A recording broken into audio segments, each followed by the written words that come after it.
అందరికీ నమస్కారం. నా పేరు సంగటేశ్వరరావు. నేను ఒకటే చెప్తున్నానన్న, నేను ఉండకపోవచ్చు, నా వయసు ఇప్పుడు 37, 38 ఉంటాయి. నా పేరు సంగటేశ్వరరావు. మనం ప్రతి ఒక్కరూ మనకు ఓటే ఆయుధం.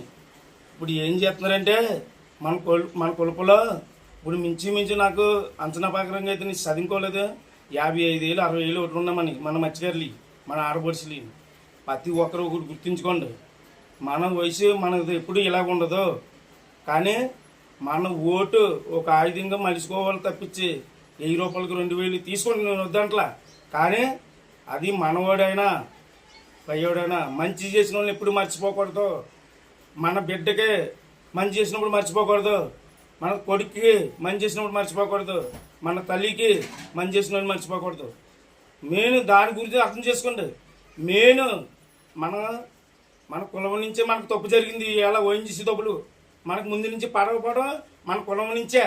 నేను చెప్తున్నాను, నమ్మితే నమ్మంటే లేక లేదు. మనకు అన్యాయం జరిగిందంటే మన వైపు నుంచే, బయట వైపు నుంచి అయితే కాదు. ఈ రోజు మీరు గుర్తుపెట్టుకోండి. కావాలంటే వీడియోలు చూడండి, నన్ను మాటలు చూడండి. మన 63,000 పడినప్పుడు గట్రా మాటలు వీడియోలు గట్రా చూడండి.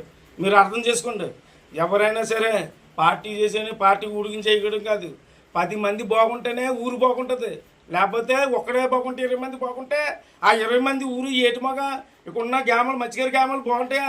అందరూ ఊరంతా ఇవన్నీ మత్స్యకారి గ్రామాలు అందరూ బాగుంటేనే బాగుంటాయి. కానీ మన ఓట్లు ఒక ఆయుధంగా ఆడుకునే మన ఓ పాము కింద ఆడుకున్నారు. గప్తి పెట్టుకోండి, అర్థం చేసుకోండి.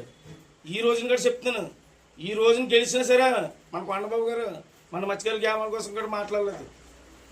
దయచేసి ప్రతి ఒక్కరూ మన బిడ్డల కోసం మనం పోరాడాలి. ప్రతి విషయంలోని పోరాడకపోతే చూడండి, వాళ్ళు బళ్ళు అవుతున్నాయి. ఏ రోజున ఎలా ఉన్నారో, ఈ రోజున ఎలా ఉన్నారో నా చిన్నప్పటి నుంచి నాకు తెలుసు. ఇందులో దిగిన కాంచి ఈ దొంగలేంటో ఎవరేంటో నాకు తెలుసు. అర్థం చేసుకోండి. ఎవరైనా సరే మంచి చేసిన వాళ్ళ కోసం ఆలోచించుకోండి. మీ బిడ్డల కోసం మీరు పోరాడండి. మీ బిడ్డల చదువు కోసం, జాబుల కోసం పోరాడండి. ఎంత 6 లక్షలు 7 లక్షలు 9 లక్షలు మీరు డిగ్రీ ఫస్ట్ చదివిన 7 మగ పిల్లలు ఎంతోమంది ఉన్నారు. ఇక్కడ ఉన్న 18 గ్రామాలు మత్స్యకారులు ఎంతమంది ఉన్నారు. ఆడపిల్లలు పాపం తల్లిదండ్రులు కష్టపడి చదివించుకున్న పిల్లలు కట్ట ఉన్నారు. ఎవరు ఎప్పుడైనా మన కులపాళ్ళు మన పార్టీ అయినా సరే ఎవరికైనా జాబ్ ఇచ్చారా? నేను ఒకటే చెప్తున్నా సమాధానం. మన పిల్లలకి ఈ 5 సంవత్సరాలకి మరి ఎంతమంది ఆడపిల్లలకి జాబులు ఇప్పిస్తారు చూస్తాను.